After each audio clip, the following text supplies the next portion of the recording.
Okay, good morning. Friday, January 10th for this TikTok live. This is Steve O.C. on TikTok, SVC2011 on YouTube. And wow, today at the Supreme Court, as we wait for people to come and join us, they are presenting the arguments on whether or not to allow TikTok to remain. And so far, I think TikTok has said, ByteDance has said, if they are not allowed to keep the company, they will not divest. They will simply take TikTok out of the United States. So there may be some workarounds for that. We'll have to wait and see. But I was listening to a few minutes of the oral arguments at the Supreme Court, and the lawyer for ByteDance and for the users sounded pretty competent. He sounded like he was making a pretty good argument to keep ByteDance and TikTok around. And it seemed like, anyway, for the 10 or 15 minutes that I listened to those arguments this morning, that he was making a pretty good case to not shut TikTok down. So we'll see what happens. Hi, Judy. Hi, Janet. Hi, Paul, Teresa. And thanks, you guys, for stopping by. We are talking about the Course in Miracles every morning at 11 a.m. Central Time. And as we proceed through the Course in Miracles, of course, we are doing one lesson per day and one section of the text per day, a corresponding section of the text. And today is Friday, January 10th. So we go to lesson 10 in the workbook. Lesson 10 says, my thoughts do not mean anything. If you get a chance, if you're hanging around or passing through, or if you decide to check in, hit the like button. Also follow along. Follow this account for all things spiritual and metaphysical. And sooner or later, we will expand beyond that and begin to talk about current events, current cultural events, and the current cultural situation that we find ourselves in the world today from a spiritual perspective, from a metaphysical perspective. If that sounds interesting to you, you can follow the account. I would appreciate it. And if you stick around this morning on this live, go ahead and hit the screen, tap the screen, and let's see if we could get some likes up there. I would appreciate it. Thank you. So, lesson 10, my thoughts do not mean anything. Ouch. That's kind of a tough one for the ego mind to process. The ego mind, the ego's thoughts, the thoughts of separation from God, do not mean anything. Why do they not mean anything? Because I cannot really be separated from God. Of course, the ego mind and the ego self takes that statement personally and believes that its existence is threatened. So, as we begin to work with A Course in Miracles, as we begin to study the text, study the theory behind the workbook, and as we begin to apply the lessons of the workbook from the Course in Miracles, the ego becomes threatened. All right, and so the Course calls that there will be some resistance begin to experience some resistance, begin to feel inner resistance that may manifest itself, for instance, in a lack of enthusiasm to do the workbook lessons, for example, which you can translate then as sort of an inner resistance from the ego. Because remember, from the very beginning, as we start studying the Course in Miracles, we are being told that our mind is split. My mind is split. My mind is no longer in the state in which it was created, which was a state of unity and oneness. Now, there's a paradox there because, of course, it is in a state of unity and oneness, but it is experiencing a state of separation. So, the Course in Miracles calls that a dream. And so each of us becomes a dreamer of the dream individually and, of course, collectively. And so collectively, we've created a world and a planet and a universe, et cetera, on and on. And individually, we create our own experience and own world. And the Course in Miracles is asking us to consider the idea that, of course, we create that ourselves. We are like our creator. We create through thought, and so we experience the world based on our thoughts and beliefs. Now, lesson 10 today says, my thoughts do not mean anything. Let's see what exactly that might mean according to the Course. It says, this idea applies to all of the thoughts of which you are aware or become aware in the practice periods. The reason the idea is applicable to all of them is that they are not your real thoughts. We have made this distinction before and will do so again. You have no basis for comparison as yet. When you do, you will have no doubt that what you once believed were your thoughts did not mean anything.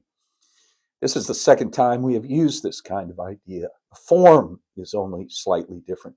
This time, the idea is introduced with my thoughts instead of these thoughts. And no link is made overtly with the things around you. The emphasis is now on the lack of reality of what you think you think. So the Course in Miracles, of course, as I've said in the past, I love it because we have to think about what we think. And the Course goes very deeply into this. It goes into this with the text for some 600 plus pages, some 600 plus very dense pages. And once you undertake to begin to explore the text and the workbook, it is, if you so choose, it is a lifetime endeavor. I've been working with the Course, with a teacher and other students for over, close to 25 years now, since about 2000, since about the turn of the century, right? Okay, but that study has gone on for close to 25 years, for over 20 years. And am I sharing this information as an expert? No way. Not if I really understand the text.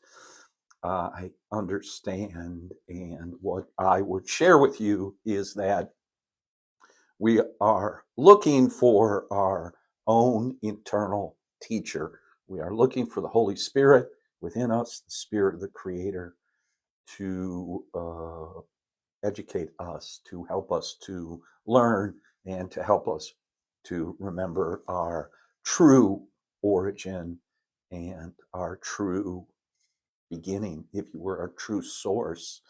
So I'm not an expert. We're just walking through this together. I kind of take the approach, if you will, that Krishnamurti used to take when he would engage in discussions or when he would give a lecture in front of people. He would say, forget about the teacher, forget about the speaker. There is no speaker up here. So I think that's a good way to approach things. I'm going to be a channel here, and I don't know what I'm going to say next. I'm simply going to allow it to flow from a higher source, from a higher mind, and hopefully I can be an open channel for that. Hey, you guys who are sticking around inside here, there's a couple of you. Hit the screen for me, if you would, so I can get some hearts up there. How do you do that thing? Something like that. Let's get some hearts up there. I would appreciate it. Tap the screen. So early on, the first 50 lessons of Course in Miracles, we're undoing our thought process as it stands now. Later, a new thought process will be put in place.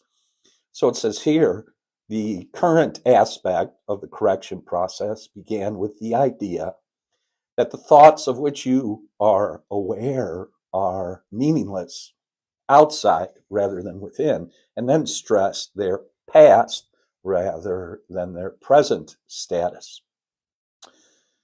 Now we are emphasizing that the presence of these thoughts, quote unquote, it says, means that you are not thinking. This is merely another way of repeating our earlier statement that your mind is really a blank. To recognize this is to recognize nothingness when you think you see it. As such, it is a prerequisite for vision. So at least we now have a goal being presented to us, and we are heading toward vision, what the Course in Miracles calls vision, which is a certain type of perception that is difficult to define, but will obviously be different from the current perception. So when later it gives us some ideas of what that might be like, but currently it's just we're just undoing things, kind of opening up our minds for greater possibilities. But we're heading toward the idea of vision, which will be subsequently be more clearly defined. And it says, close your eyes for these exercises, introduce them by repeating the idea for today quite slowly to yourself, then add, this idea will help to release me from all that I now believe. So it's a meditative exercise today, which it says to undertake 4 or 5 times throughout the day for less than a minute or so. So it's suggesting we close our eyes and consider the idea for the day. My thoughts do not mean anything. And then say, this idea will help to release me from all that I now believe. So now we're taking a survey of our thoughts. My thought about blank does not mean anything. And as thoughts pass through our consciousness, we're taking that thought, we're identifying that thought, and then we're saying, my thought about blank does not mean anything. This idea will help to release me from all that I now believe. And we want to be released from, I want to be released from what I now believe, because what I now believe is, I'm sorry, I'm going to the text here. What I now believe is delusional. It's not the truth.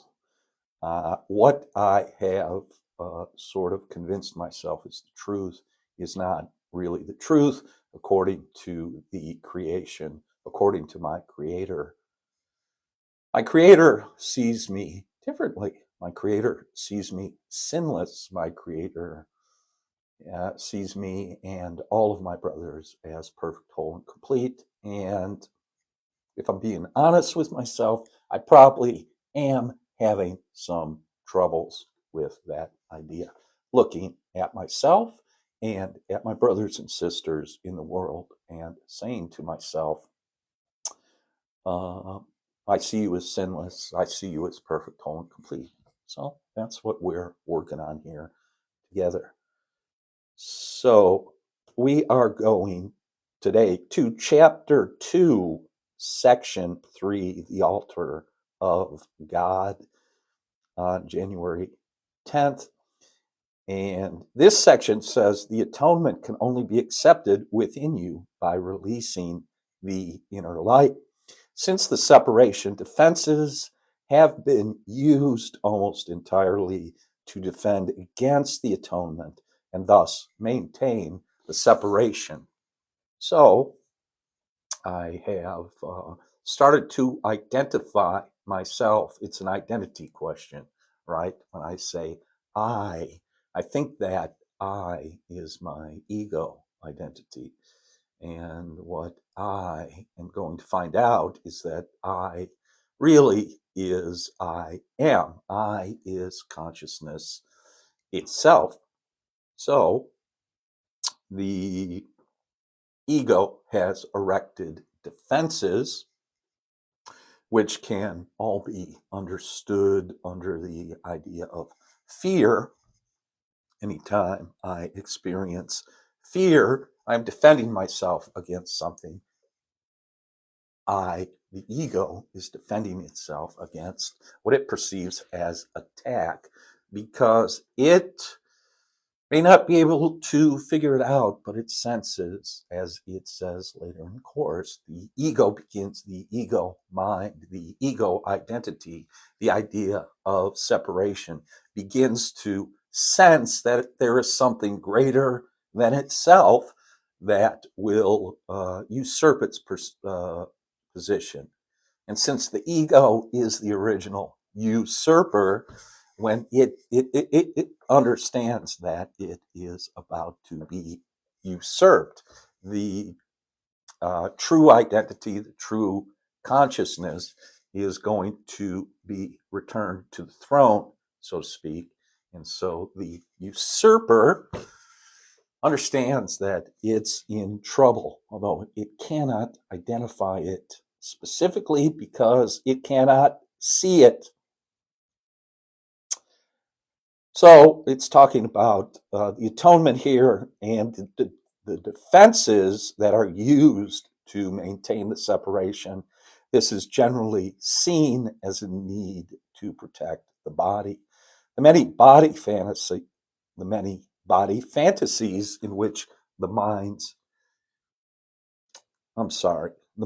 body fantasies in which minds engage arise from the distorted belief that the body can be used as a means for attaining atonement. Perceiving the body as a temple is only the first step in correcting this distortion because it alters only part of it. It does recognize that atonement in physical terms is impossible. The next step, however, is to realize that a temple is not a structure at all. Its true holiness lies at the inner altar around which the structure is built. The emphasis on beautiful structures is a sign of the fear of atonement and an unwillingness to reach the altar itself. The real beauty of the temple cannot be seen with the physical eye. Spiritual sight, on the other hand, cannot see the structure at all because it is perfect vision. It can, however, see the altar with perfect clarity. So there we are given some idea of what vision means.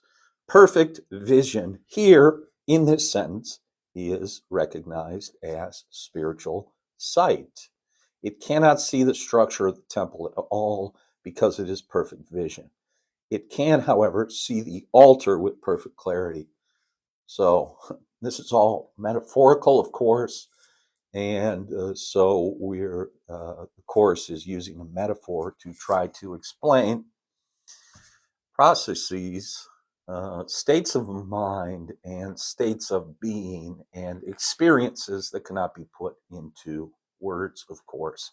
That was previously identified as a revelation or revelations, which is God speaking directly to me, and I realize something about my true nature. I realize something about God. And it said, these personal revelations uh, cannot be shared, it says. It says the miracle is the interpersonal relationship between people, which comes down to, quite basically, love. Love is the miracle, and love shared interpersonally. Love extended to everyone and everything is the miracle. And what we're being told today is it is happening in the mind, and it is being reflected or expressed through the physical. Wow, right? Incredible. Okay, and it goes on and on and on here for about 6 or 7 paragraphs. Very interesting stuff. If you don't have a copy of the book of A Course in Miracles, you can find it online at acim.org. Hi, Beth the Sybil. Thanks for joining us today. Good to see you. And so you can go online to acim.org. The entire text, all the different sections are online. And this is the third paragraph. The acceptance of the atonement by everyone is only a matter of time, which that's an interesting idea or concept, right? Everyone will eventually experience salvation. Everyone will eventually experience the atonement. Everyone wins. This may appear to contradict free will because of the inevitability of the final decision, but this is not so. You can temporize and you are capable of enormous procrastination, but you cannot depart entirely from your Creator, who sets the limits on your ability to miscreate. And so this dream, this simulation does have a time limit, although the time limit may be so extensive that for all practical purposes or for all purposes of our consciousness, it may seem like eternity, which is why it is often called the great work, right? The perennial philosophy, the eternal work. And you can temporize and you are capable of enormous procrastination, but you cannot depart entirely from your Creator, who sets the limits on your ability to miscreate. Tolerance for pain may be high, but it is not without limit. Eventually, everyone begins to recognize, however dimly, that there must be a better way. As this recognition becomes more firmly established, it becomes a turning point. This ultimately reawakens spiritual vision, simultaneously weakening the investment in physical sight. The alternating investment in the two levels of perception is usually experienced as conflict, which can become very acute, but the outcome is as certain as God. In other words, God created me, God created you, and with God and with you, I am creating this entire situation, this entire world, this entire universe. And the outcome is certain. Okay. The outcome has already been decided. The outcome is good and very good. The outcome is perfect love, pure love. So ultimately, there is no reason to fear. It's just that we have to apparently spend some time to work it out together. And that's what we are engaged in now. Spiritual vision literally cannot see. Error merely looks for atonement. That's a great statement. The children of God are entitled to the perfect comfort that comes from perfect trust. Until they achieve this perfect trust, they waste themselves and their true creative powers on useless attempts to make themselves more comfortable by inappropriate means. So the spiritual means and the means. So the spiritual means and the spiritual means and the sorry, my sponsor is calling me right now. The attainment of spiritual vision is the goal. The pursuit of physical comfort, the pursuit of physical solutions to my distress, the working out of worldly problems can be done, but it must be approached from a spiritual perspective and from the spiritual level, as it says in the course. And just finish up this section very quickly. And to finish up for today, it says, whenever you are afraid, you are deceived, and your mind cannot serve the Holy Spirit. This starves you by denying you your daily bread. God is lonely without his sons, and they are lonely without him. They must learn to look upon the world as a means of healing the separation. The separation was, the world was brought about by the separation. The world was made through the belief in separation, but now it must become the means of healing the separation. The atonement is the guarantee that the sons of God will ultimately succeed. So that's it for today. These lives every day at 11 a.m. Central Time. I do download them and then upload them to YouTube. So you can find them on YouTube for now. If you missed the live, you can catch all of them on YouTube. My suggestion is to go to the YouTube channel that is SVC2011 at SVC Sierra Victor Charlie 2011 on YouTube.